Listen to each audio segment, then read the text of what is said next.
What's up, everybody? This is the first episode of the Well podcast. This is a new thing we're doing. We're doing a thing. It's a new thing we're doing. Trying to find more ways to reach out to you guys, kind of spread the media platform a little bit. Just did a good thing. I don't regret the good thing that I did. And you're wondering why. Okay, I'm done with that. So today, what are we talking about, Anthony? We're going to be talking about loneliness, fear, and death, right? Yeah, it's gonna be a really really high spirited talk that we're gonna be going on. It's probably awful. I'm not gonna like listening to that later. Yeah. So, I don't know if you guys remember, but I don't even know how long it was ago. We asked you guys to write like topics down on a piece of paper or on pieces of paper, right? And they were put in a hat, and then we wrote them down on another piece of paper. Mm-hmm. That was back in January. Like right before I started and you started. That was January last year? No, this year. This year? Yeah. 2020? Yeah. Oh, yeah. Yeah, it was when Luann was still running the show, and we were trying to figure out the direction of youth, and that was before me and you took over. Regardless, I'm going to give you a little more oomph. Little oomph? Yeah. I'm a little bit farther away. Yeah. Makes sense.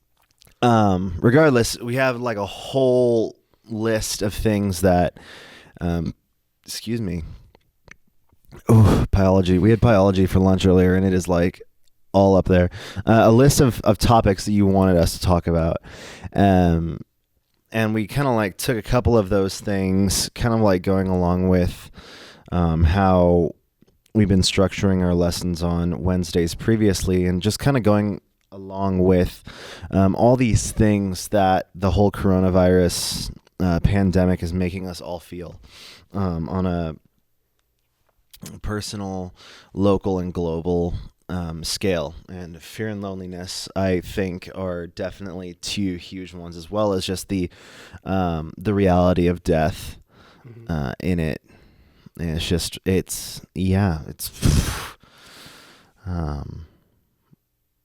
a lot. It's heavy, but it's reality. I mean, it's kind of something that we've all had to deal with at one point or are dealing with. Yeah. It's weird. I'm like kind of like hunched a little bit. Yeah. I guess I could like move this. Yeah, just relax, dude. Just like kick it a little bit. Just kick it, bro. Oh, there you go. Do the leg thing. Yeah, like doing the cross leg. Maybe I should point my other leg toward you. Just this kind of feels weird. Symmetrical. Yeah, there we go. Yeah, so we're gonna kind of start with on this talk of fear and loneliness. We're going to kind of start with outlining a little bit of the life of Elijah, or not even, I guess, his whole life, but just a small section, a teeny little section of it. And there was a time, whoops, I hit the mic, in Elijah's life where he was,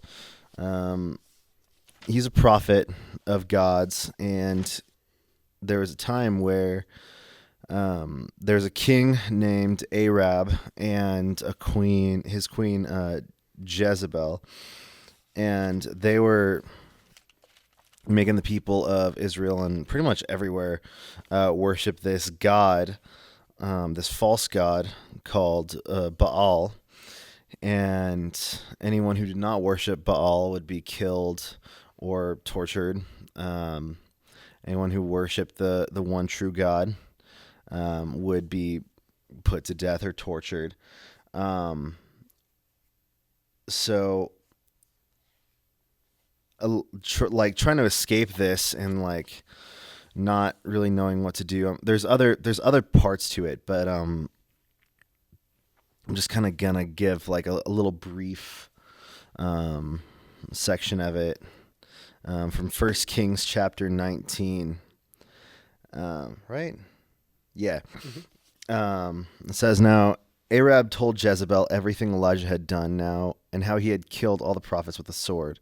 So Jezebel sent a messenger to Elijah to say, "May the gods deal with me, be it ever so severely, if by this time tomorrow I do not make your life like that was one of them." Like that of one of them, sorry. Elijah was afraid and ran for his life. When he came to Beersheba in Judah, he left his servant there, while he himself went to a day's journey in the desert. He came to a broom tree, sat down under it, and prayed that he might die. "I've had enough, Lord," he said. "Take my life. I'm no better than my ancestors." Then he lay down under a tree and fell asleep. All at once an angel touched him and said, "Get up and eat." He looked around, and there by his head there was a cake of bread baked over hot coals in a jar of water. He ate and drank and then laid down again. The angel of the Lord came back a second time and touched him and said, "Get up and eat, for the journey is too much for you." So he got up and ate and drank. Strengthened by the food, he traveled 40 days and 40 nights until he reached Horeb, the mountain of God. There he went into a cave and spent the night. And it's like, I kind of wanted to outline that because of just that part, I think one of the things that's kind of universal that we've all kind of been experiencing with this stay at home thing is we've all been kind of, we've been, for the most part, really, really close to our loved ones. Like to the point where, like, sure, before all this happened, we would go to school. You and I would go to work, and like we would see our loved ones, like, at the end of the day for like a couple hours, and then the next morning.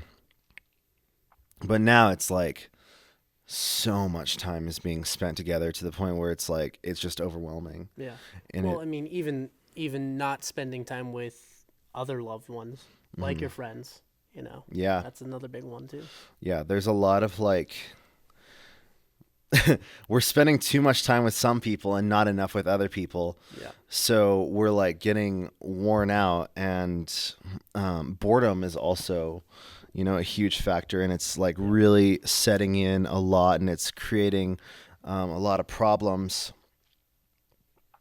And like there's just a lot of stress and anxiety and frustration on a lot of us, like, I mean, there are people that I know that, like, their relationships are suffering, their marriages are suffering because of this, and it's just there's so much going on. It's so overwhelming, and it's just like wrecking people from the inside. And I feel like, and this may or may not be true for some of us, but just that revelation of just saying, Elijah's, in this place, he's stressed out, he's running for his life, and he's like, "God, I don't want to live anymore. I'd just rather be done." And, and we did talk a little bit before we started this podcast. A lot of us, I feel like people your age and my age, especially like with the creation of social media and bullying, not just in person, but also online, a lot of us have, contemplated, if not attempted, suicide at least once. Yeah.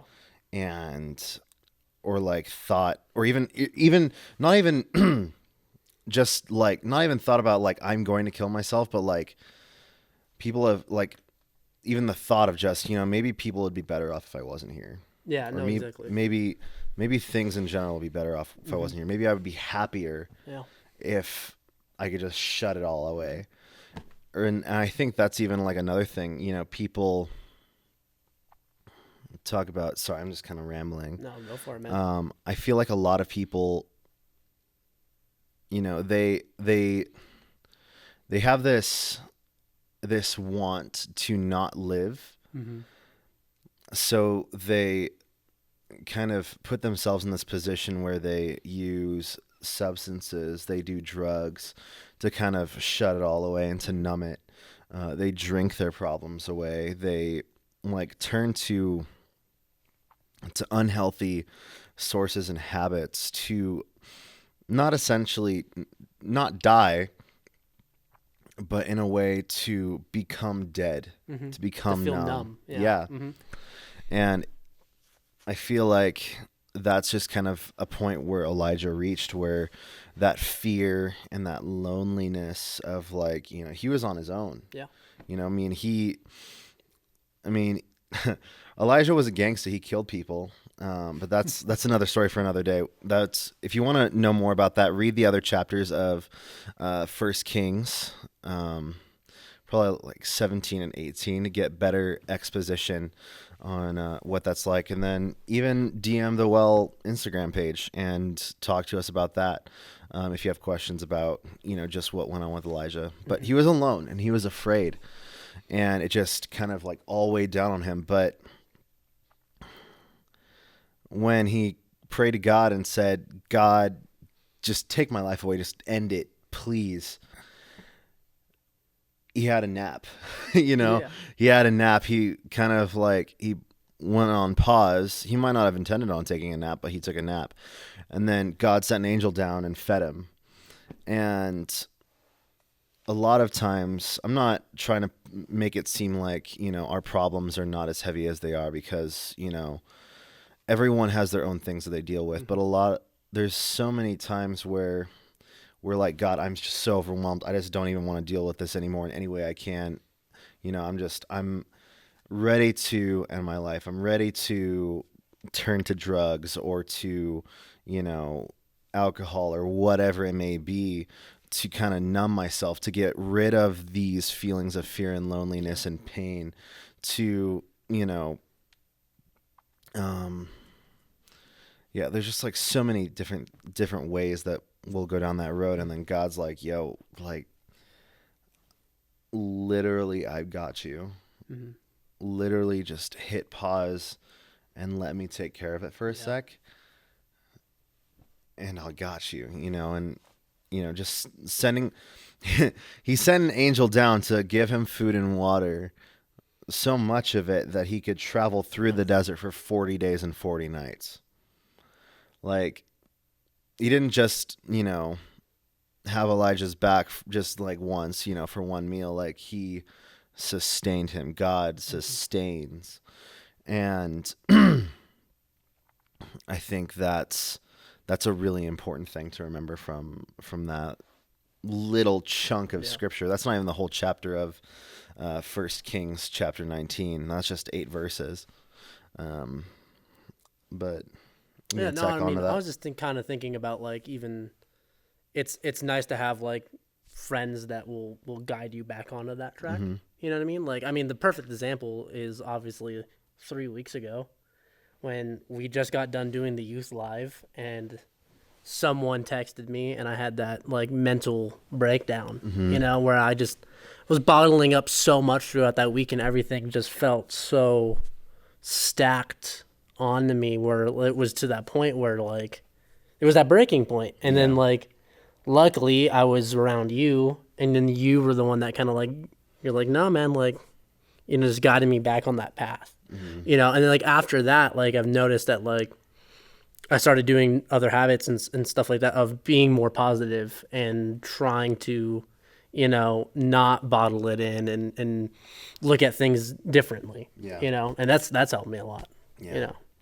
and giving that up to God, and talking to him, it's kind of weird, but I mean, to grow that habit of doing that is a big thing. Yeah.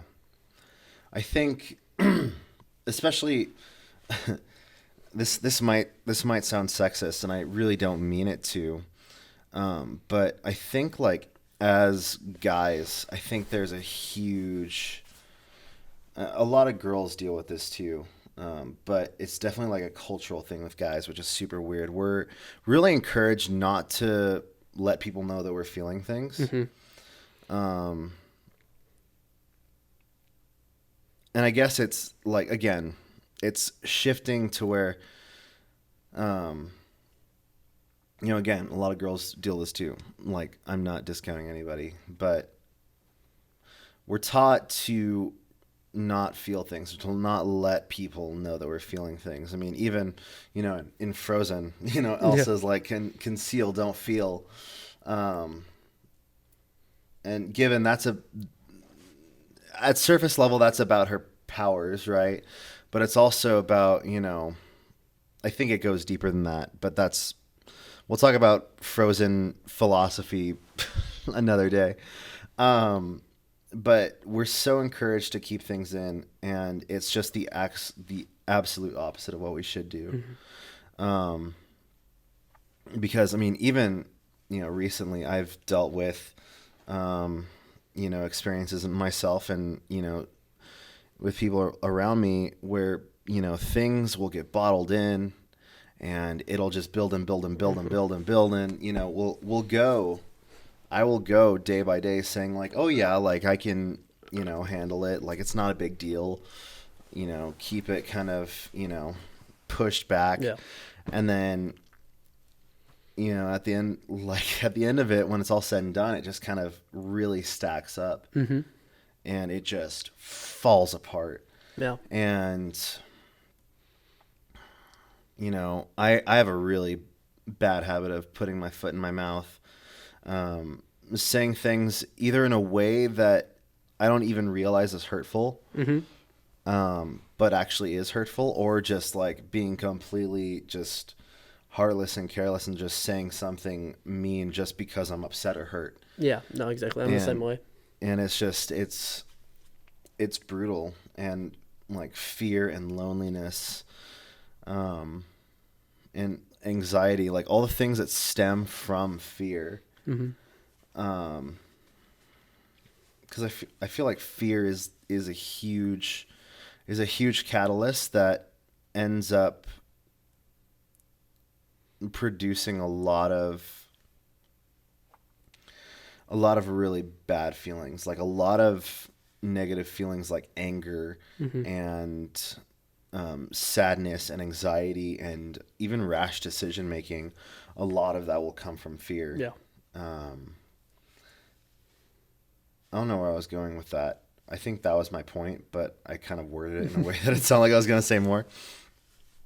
But do you have anything to tack on to that? Not really. You want to kind of just jump on to the other stuff that we kind of wanted to talk about? Or? Yeah. Are we talking about the next topic? Or next topic, bro. Yeah. So obviously, I mean, we talked about fear, loneliness, and the other thing that was on that list of topics that you guys gave us was death. Yeah. And it's really awful because with this coronavirus, it is gnarly how much damage it is doing to people. And that's why we're all home. That's why we're all, that's why things are the way that they are, because it kills people. And it's crazy even seeing today, like people out protesting stay-at-home orders, like all bunching together and like not wearing masks, not being safe. And it's really unfortunate because as much as I don't want to think about it, people are going to die because of it. Mm-hmm. And I don't know, it just sucks. But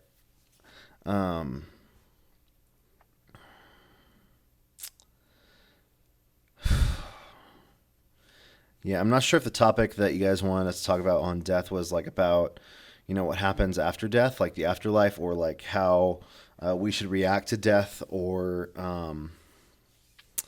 there's a whole lot of different lenses to look at it with. But right now I'm going to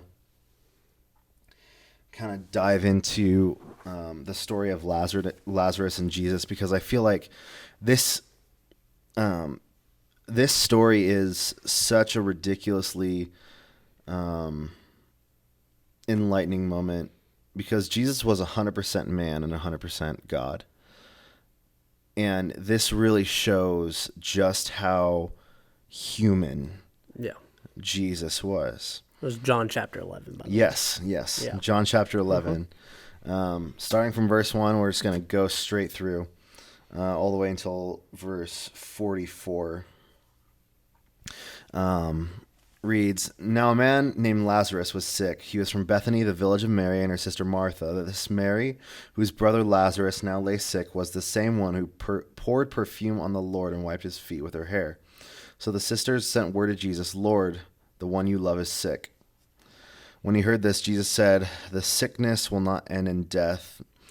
No, it is for God's glory, so that God's Son may be glorified through it. Now, remember this, because Jesus already knows. Jesus already knows that it will not bring death. This sickness will not result in Lazarus's death. God's going to be glorified through his Son through this. Jesus knows this already. I'm going to keep reading. Jesus loved Martha and her sister and Lazarus, yet when he heard that Lazarus was sick, he stayed where he was 2 more days. Then he said to his disciples, Let us go back to Judea. But Rabbi, they said, a short while ago the Jews tried to stone you, and yet you are going back there? Jesus answered, Are there not 12 hours of daylight? A man who walks by day will not stumble, for he sees this by this world's light. It is when he walks by night that he stumbles, for he has no light. After he had said this, he went on to tell them, Our friend Lazarus has fallen asleep, but I'm going there to wake him up. His disciples replied, Lord, if he sleeps, he will get better. Jesus had been speaking of his death, but his disciples thought he meant natural sleep. So he said to them plainly, Lazarus is dead, and for that sake I am glad I was not there, so that you may believe. Let us go to him. Then Thomas, called Didymus, said to the rest of the disciples, Let us go also, that we may die with him. On his arrival, Jesus found that Lazarus had already been in the tomb for 4 days. So when Jesus heard, sorry,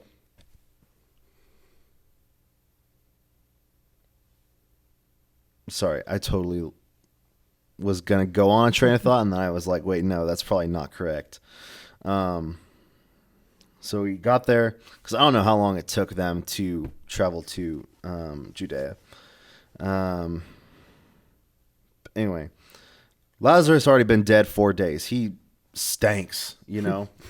I don't know if you've ever been around, like, if you have dogs or something and they ever killed a rabbit. Like, after, like, the first, like, couple hours, it gets bad. Mm-hmm.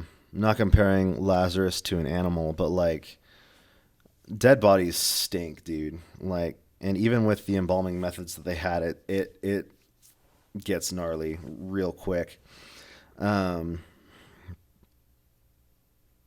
Bethany was less than 2 miles from Jerusalem, and many Jews had come to Martha and Mary to comfort them in the loss of their brother.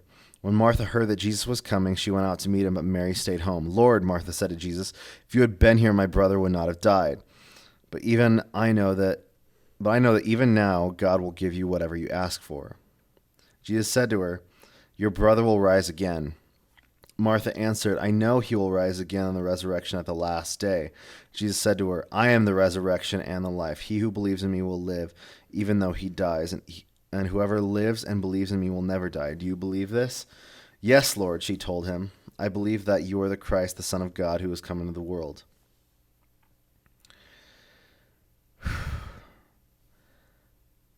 And it's interesting because, going back to verse 4,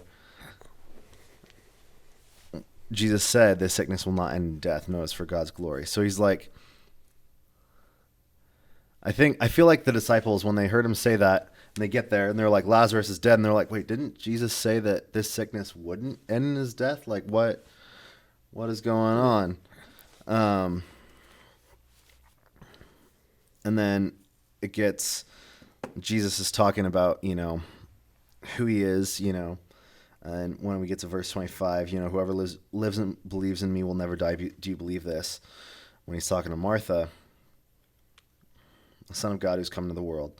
After she had said this, she went back and called her sister Mary aside. The teacher is here, she said, and is asking for you. When Mary heard this, she got up quickly and went to him. Now, Jesus had not yet entered the village, but was still at the place where Martha had met him. When the Jews who had been with Mary in the house comforting her. And notice how quickly she got up and went out. They followed her, supposing she was going to the tomb to mourn there. When Mary reached the place where Jesus was and saw him, she fell at his feet and said, "Lord, if you had been here, my brother would not have died." When Jesus saw her weeping, and the Jews who had come along with her were also weeping, he was deeply moved in the spirit and troubled. "Where have you laid him?" he asked. "Come and see, Lord," they replied. And Jesus wept. There it is. Yeah, and then the Jews said, "See how he loved him."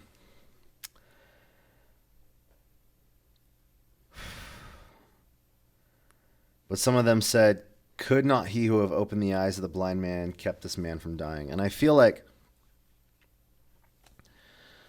this is one of those things. There's a lot to unpack here. But I like how you said there it is.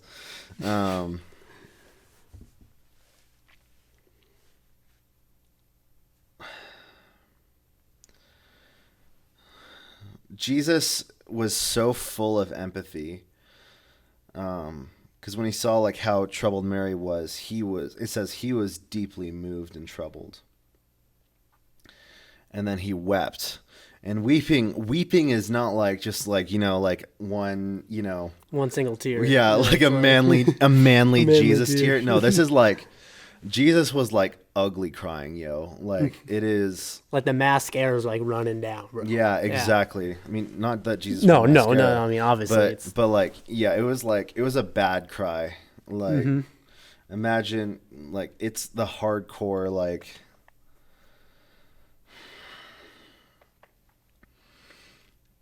oh, what was that movie with the dog? Marley and Me. Yes, that one. The one with the dog, Scooby Doo. Yeah, No, right. I mean, pretty much any movie where the dog dies, like. Oh yeah. I mean, but worse, or even. I mean, I guess it's more accurate, if you've ever. Spoiler alert. Dog dies. The dog dies. Yeah. Or I mean, I guess it's more accurate if you had a family member or someone close to you that died. Just the point is, like, it says Jesus wept. I think we look over that because it's like, oh, it's the shortest verse in the Bible. But, like, Jesus wept. Like, he was hard crying. Yeah. And I think that's important because I think when a lot of people think of God, I think they think, he's just kind of... because he's so powerful, he's calloused, and because he's so powerful, he's out of touch. That he lacks empathy and feeling. Well, it's like, and you look at all the kind of the stuff like throughout this passage, and it's just like, if you were here, my brother wouldn't have died. And that was told like what 3 times? Yeah. So far in this passage, and it's like. I don't know. It's just kind of like this crazy thing where it's just like they just keep pushing him, And it really,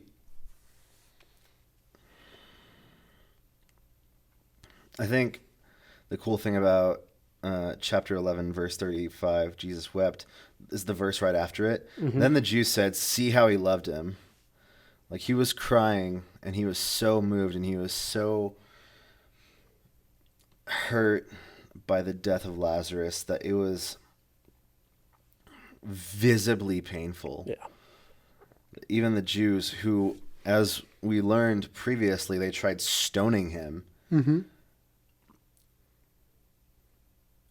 They were even like, holy moly, like he loved him so much. Yeah.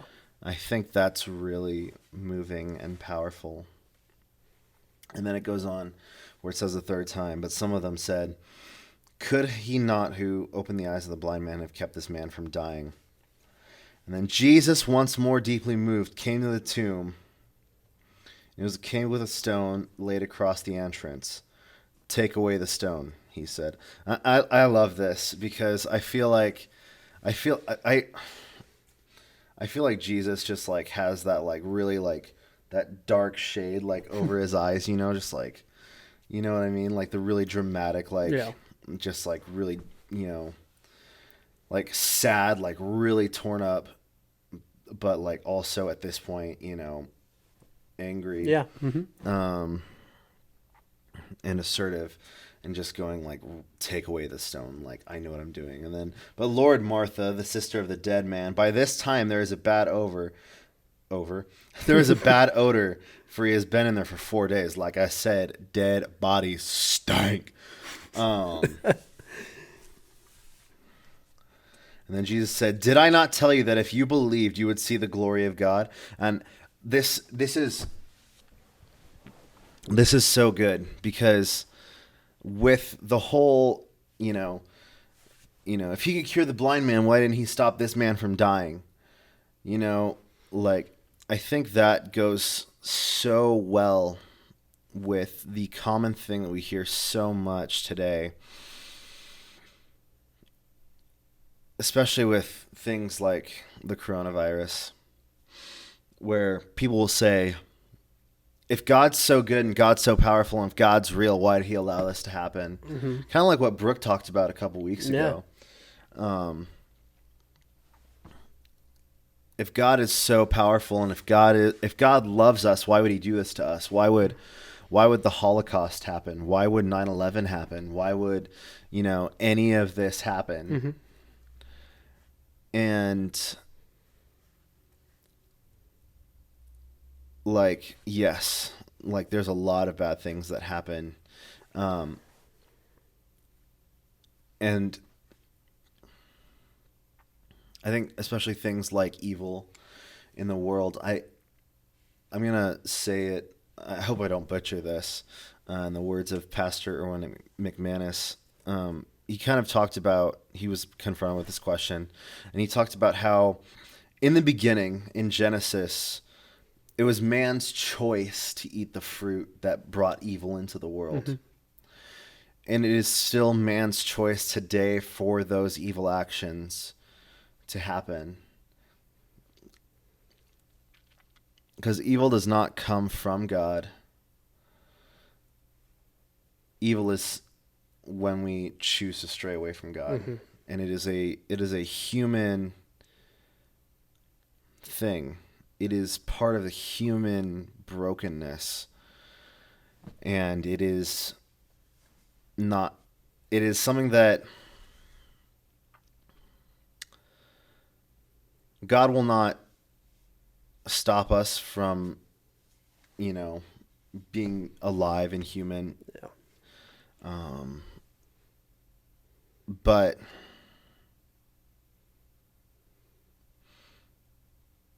it is not his fault that we are evil. But I kind of went on a tangent there. Maybe we should take a break. Take a break? Take a break, check the camera real quick. Okay. And then we'll come back and finish this up. I hope I still have my train of thought. Yeah, I'm sorry, bud. I didn't mean to ruin your tempo. I'm going to pause this. Yep. All right, hey, so we're back. We are back. We are back, indeed. We had technical difficulties. We forgot we didn't. Casey doubted how long the camera was going to record, and I told him that it was going to max out at like 10 to 12 minutes, and it did. I thought it went for 30. Yeah. So, and we were talking for 33 minutes. But I hope you liked that little graphic that we had up. Yeah. During that, we're gonna have a graphic, right? Yeah, we're gonna have a graphic. Okay, cool. But now we're back after that break. And we're talking about, it hasn't been very long for you guys. It's been, like half an hour for us? Yeah.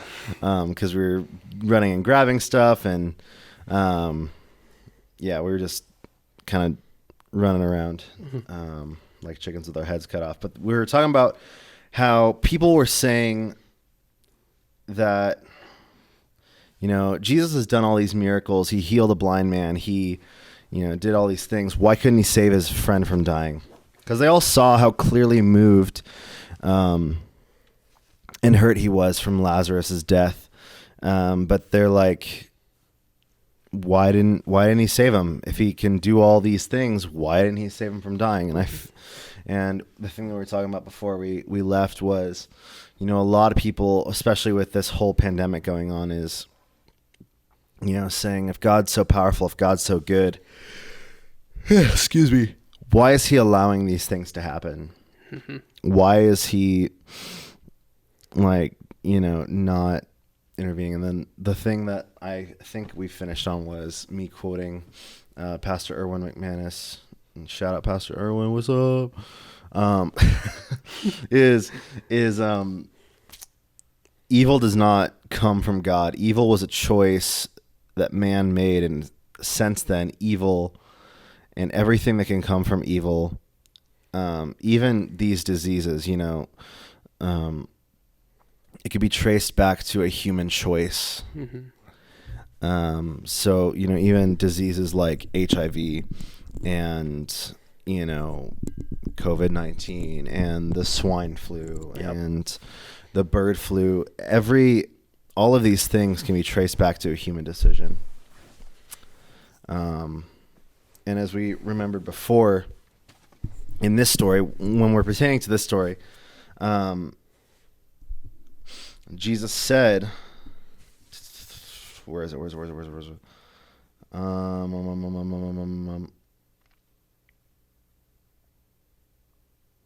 Looking at verse 40?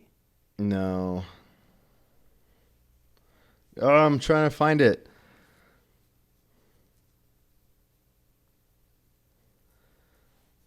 So it's before he says, our friend Lazarus is asleep, and I'm going to wake him up.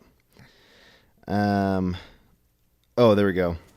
Jeez, I don't know why I couldn't find that before. Verse 4. Yeah. The sickness will not end in death. No, it is for God. It is for God's glory, so that God's Son may be glorified through it. And that's what God does. You've heard me say it before, and I'll say it over and over and over again until, hopefully I'll keep saying it until my last breath, is God is a master at making beauty from ashes. God is a master at taking something awful and making something beautiful out of it. When the enemy thinks he's won, God says, okay, but I'm going to move my rook and checkmate, Yep.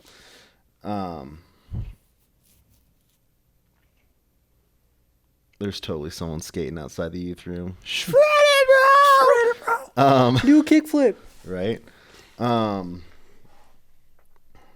So, yeah, I think that's like a great thing to be applied to both this story and our present situation, and the fear and the loneliness and the despair that we're feeling from the situation and the death that it brings. Even in verse 25, I think is a great point where it says, Jesus told her, I am the resurrection and the life. Anyone who believes in me will live. Even after dying, everyone who lives in me and believes in me will never, ever die. Do you believe this, Martha? That's just huge. You know what I mean? Like, you don't even need to explain it. It's like one of those things where it's like, oh, that just hits home, Yeah. Yeah. And like, it's funny. It's also funny to me because like people like Martha and Mary and the disciples, they follow Jesus around believing all these things this whole time. But if you read like after the resurrection, like when Jesus died, when Jesus was crucified, they were like really upset. They thought it was like over. And then they didn't believe it until especially was it Thomas, I think, didn't believe it until he put his hands in Jesus's wounds. And it's just so interesting to me that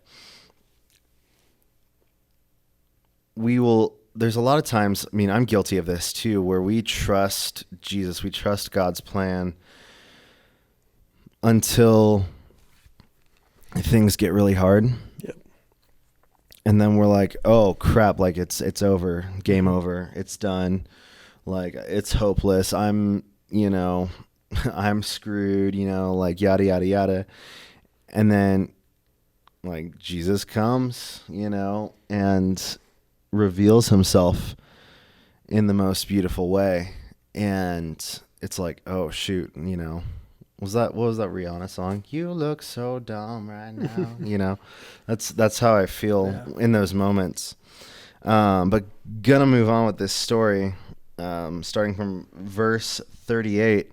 Jesus, once more deeply moved, came to the tomb. It was a cave with a stone laid across the entrance. Take away the stone, he said. But Lord, said Martha, the sister of the dead man, by this time there's a bad odor. I did the same thing twice because he's been in there for 4 days because that body stank. And Jesus said, did I not tell you that if you believed, you would see the glory of God? Exactly what I just said. Yo, well, what are you doing, Jesus? Like chill. He's like, did I just ask you, do you believe that, you'll never die if you believe in me? So they took away the stone. Then Jesus looked up and said, Father, I thank you that you've heard me. I knew that you always hear me. But I said this for the benefit of the people standing here, that they may believe that you sent me. And that is where it comes in, where he said in verse 4, for the glory of God, that God's Son may be glorified. And it's so true. He's like, yeah, I knew that you were going to do this, God, but they needed to see it. They needed to see you work through this. I just think it's so cool. When he had said this, Jesus called in a loud voice, Lazarus, come out. And the dead man came out, his hands and feet wrapped with strips and linen and a cloth around his face. And Jesus said to him, take off the grave clothes and let him go. And it's such a cool moment in history when all this happened, because this is right before Jesus was arrested. Mm-hmm. Like right before Jesus was arrested, and like he proves to everyone that he's no slouch, that he is the Son of God, that he is powerful, and that God is going to be glorified through him. And it's just wild because even he felt empathy. Even he felt the pain of all this. Mm-hmm.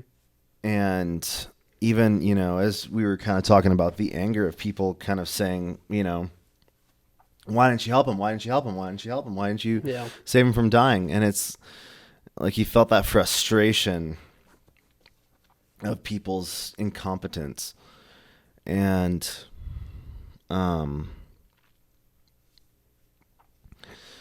it's like, oh yeah, let me show you how great my God is. Let me show you how great the Father is. Yeah. And how the power that I, the Son of God, have. You know what I mean? And it's like, it's just so powerful and so the first word that came to mind was liberating. Yeah. Just kind of like, I guess just comforting. Mm-hmm. That yes, he felt these things. He felt compassion. He felt sympathy and empathy. But he was still like, I got this. Yeah. I mean, that's just, I don't know, it's just a huge thing. Like, just such an impactful story, I mean, in general. And I mean, just, yeah, exactly. All these people saying, like, well, why didn't you help him? Why didn't you help him? Just so Jesus could show them, like, hey, like, this is the way. I am the way. I am the truth. Mm-hmm. I am the life. You said this is the way. I thought of The Mandalorian, I'm going to be honest. Oh, yeah? Not the I am the way. Show me the way. Or is it the... I think it's This Is the Way. I'm talking about the little red dude. Do you know the way? That's it. Oh. Do you know the way? Do you know the way? But yeah, I like what you were saying there. Sorry, I didn't mean to interrupt you. It was just like an ADHD moment. Yeah, no, it's all good. I mean, and then we see God and Jesus like doing this all over the Bible. I mean, that's a huge thing. Like, I mean, like the whole like walking on water story. It's like, Peter, why did you doubt me? Mm-hmm. Like, why did you doubt me? Like, just trust me. you know. I think there's so many. I think the Peter one is really good because, like, literally, literally, it's like, Peter's like flailing in the water once he begins to doubt, and he's like freaking out. And Jesus is like, dude, like, come on now. He's like, come on now. What you talking about, Willis? Sorry, I was getting a phone call on my watch real quick. But he's like, come on now. Even with the boat, when all the disciples are on the boat, he's like, come on. Yeah. Like, you have little faith. Like, guys. And I think even now, they're like, kind of the point that I made earlier, there's so many things that we freak out about, even on a daily basis. Mm-hmm. And God's like, dude, do you not realize that I'm in control here? Yeah. Like, do you really think that these hard moments will last forever? Yeah, there are lots of things we go through in life, especially death of loved ones, death of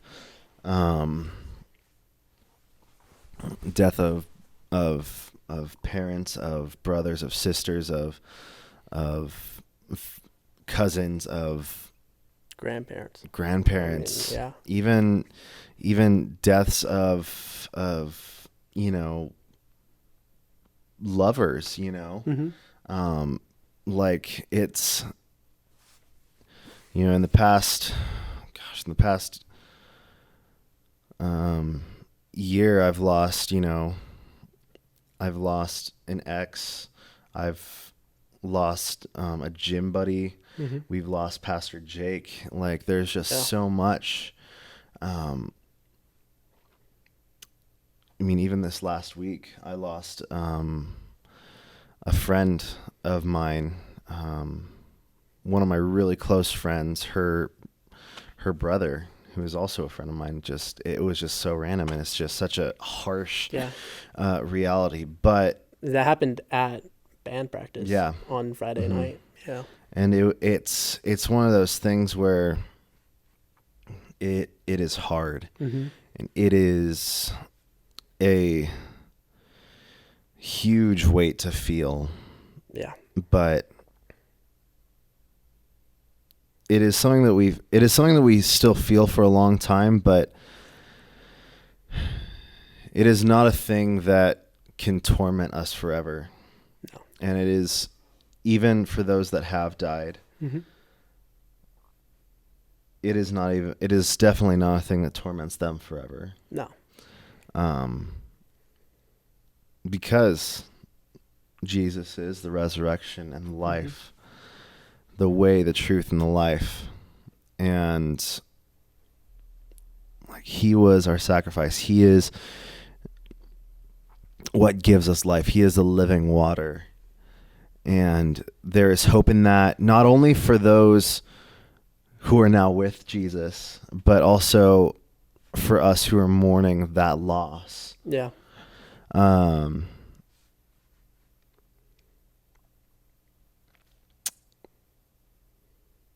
Yeah, it's just, it doesn't last forever.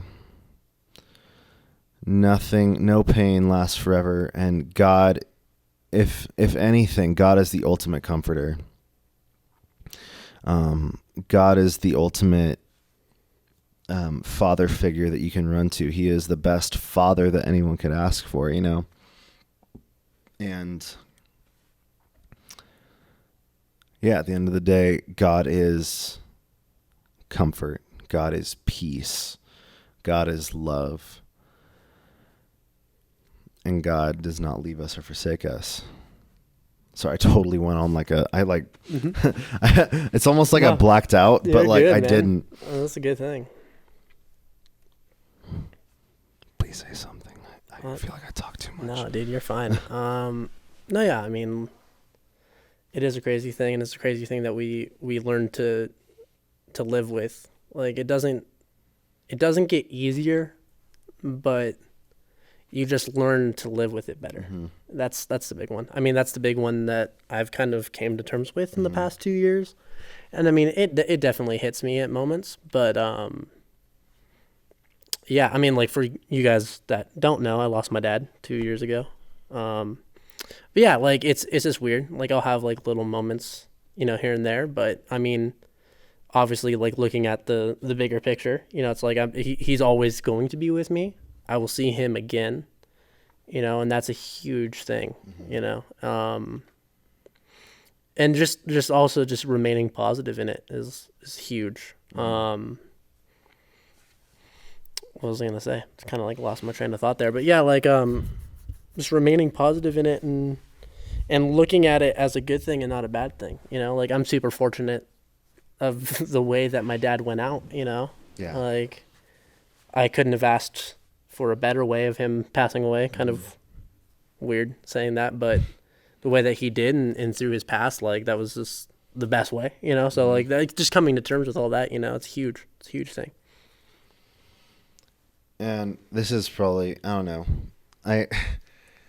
This is something that I'm just kind of thinking about. This might sound stupid, like a Lion King moment, but I feel like, especially with parents, and especially, how close you were with your dad, I feel like those people, I mean, everyone are one way or another. We lost the camera again. Yep. So here's our little graphic one more time. We're going to be closing here in just a second too.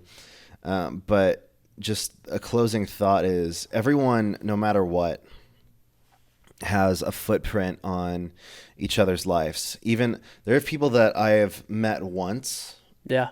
Like at like a gas station or something like that I have never seen again. Yeah. There are people that I've met, like I've met people at concerts who have literally been, I've had a conversation with people, with this one person at a concert, and they literally took this hard time that I was going through and completely turned it around, and it motivated me and inspired me. And it was a footprint that they left in my life that I will not forget. And I feel like, especially with your dad and you, like, it sounds so stupid when I say it like this, but like he lives in you. Yeah. You know what I mean? Like there is a legacy in you that is very, very much reminiscent of him. And I don't know, that's like one thing where it's really cool because, he's alive in heaven, with Jesus, with, our Heavenly Father, but he's also alive in and through you. Yeah. And that's, I don't know, that's something that's really, really cool about, despite the hard reality of not seeing someone again, whether it's from death or just, paths cross once and never happen again. But there are things that we carry with us and those people live through.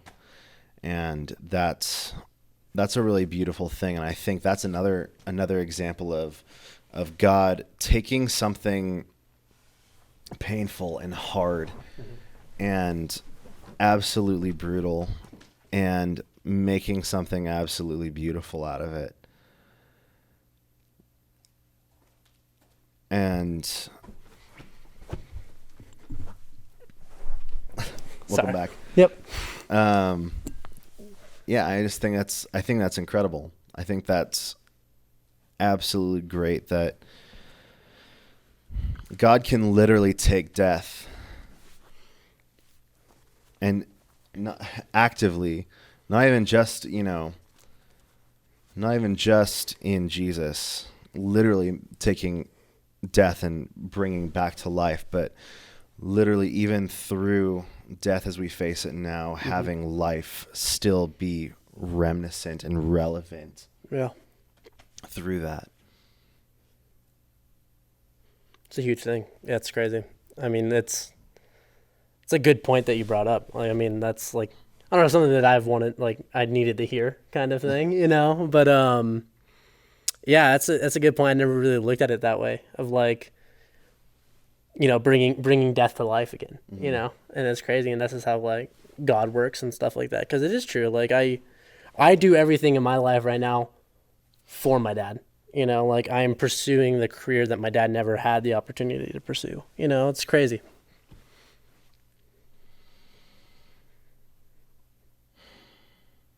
Life is crazy. Yeah. People are crazy. The world is crazy, but God is good. Well, we have reached the 1 hour mark, and I think 1 hour of hearing us talk Yeah, I was rambling. is more than enough. But are comments a thing on podcasts? I know we're posting this to YouTube. Well, yeah, I mean, you probably comment on YouTube and stuff like that, but I don't think, I mean, you could comment on anything else. But yeah, this will be on YouTube, and then we're going to try to put it on all the other streaming services that All you the other guys like. podcasty things. Y'all like Apple Music, Spotify, all that jazz. Apple Podcasts, Napster. Just kidding. LimeWire. Yeah, I was about to say you want to download it, LimeWire. Go for it. You guys probably too young for that, but it's No, okay. but if you made it all the way through this, thank you first of all, and DM the Well Instagram, and let us know what you thought of this. Topics that you want us to talk about in the future. Questions? Yeah, questions, comments, Yeah. concerns, anything that you might need or want us to talk about, or even again, questions. Yeah. We love answering questions to the best of our ability. Even if like our answers are kind of weird and convoluted, we love answering them. But I think, is it cool if I pray for us? And then we'll close out of this. Oh God, thank you. Just thank you for being you. Thank you for just being able to being able to comfort us in our fear and our loneliness, and giving us what we need to move forward like you did with Elijah, and taking something even as awful as death and making something beautiful out of it. And in this time, in this scary time that we're living in, where there's this weird, crazy, viral, insanely contagious disease that we don't know much about, and there are people who are just blatantly avoiding stopping the spread of this disease, and the economy is just spiraling out of control, and all of these crazy things are happening. Please just let us not forget that you're here. Let us not forget that you love us, and that you are always going to make a way for us. That your plan is always good, that you are always good, God, and that you will never let us down. We just thank you for that truth and that peace that we can find in that. And let us not forget that. Let us run to you when we are feeling despair, when we are feeling afraid, when we are feeling just down. God, let us run to you and give it to you. And just thank you again for giving us the opportunity to use technology and the internet to connect together and to not be alone. And let us just remember that we are all in this together, that we are all fighting this disease together, and we are all fighting this loneliness, this fear, this frustration together, and that you are with us and we are with each other. We thank you so much, God. We love you. We pray this in Jesus' name. Amen. Amen. Thanks for listening, guys. We will see you or hear. No, you will hear us. You'll hear us next week? Is that how that works? Yeah. We'll get better at this. Yeah. Love you guys. Bye. Bye.